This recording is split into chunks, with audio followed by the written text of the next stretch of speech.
It's called Who. I hope I don't mess this up. Two things are more destructive than all others. Only one thing is more destructive than these two.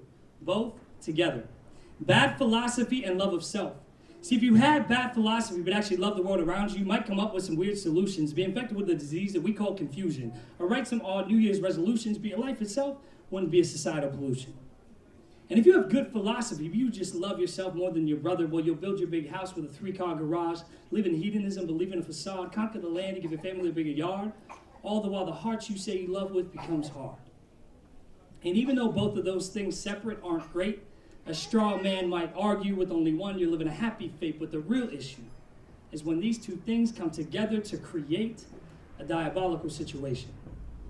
Bad philosophy and love of self creates Germany in the 40s, Rwanda in slavery, discrimination, hatred, rape, and deprivation, segregation, Haitian nation damnation, like you heard on the news, that those people deserve that earthquake. Are we all fools? America the high and mighty, looking back on atomic bomb attacks, blaming the Germans and Japs, calling them evil from within. We are just like the Nazis. You got to understand their sin. It isn't that they hated everyone else. It was that they loved themselves and believed a philosophy that told them to do what they did. The same two things that crept into Europeans to make them enter Africa and take away freedoms. It isn't the God's fault that they say they believed in. It's that bad philosophy and love of self came together to break even, and evil got even eviler than Eden. That Eden that God created and the king was dreaming in, that fell far from heaven to create hell in which we live in. Praying for Augustine's city of God, not Dante's Inferno. King was shot in that balcony because he was so thorough. Lee in love with the world around him, they couldn't let it burn to the ground anymore. King didn't love himself. He loved you.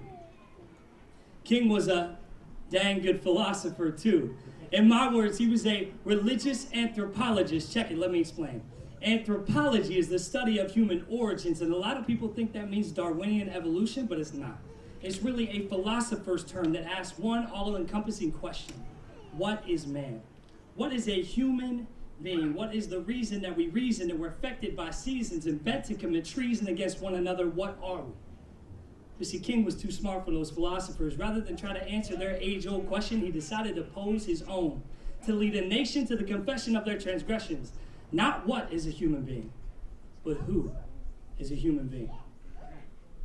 King wasn't content in being a vent of frustration. He came to write the dictionary of a new racial anthropological language, of which bad philosophy and love of self would be left on the outside, and the cries of widows, orphans, slaves, and victims of all sizes, whose prize would be to be brought into the feast to eat at the table of humanity. King asked who?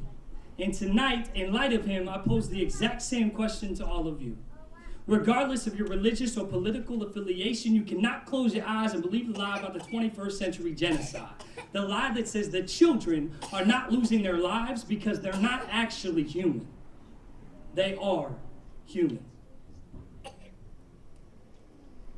In the tradition of King, to give a vote to the voteless, I raise my voice for the voiceless to give a choice to the choiceless. I'm amazed at how easily we look back at history, condemn the people of the murder of humanity, the genocides and race-based slavery, and not see our own plight. Tonight, don't read or write until you think about what King might say. Would he come back today and see the graves of children who never saw the light of a single day? Would he applaud our ways? White children and black children holding hands in the sun can never happen if they're never born.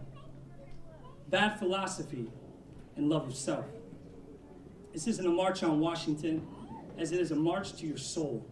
I don't care about voters, YouTube views, and Twitter tweets. I just want each of you to look within and see millions of children who are victims of a sin and ask yourself these two questions. Who is human? And do I love him over myself?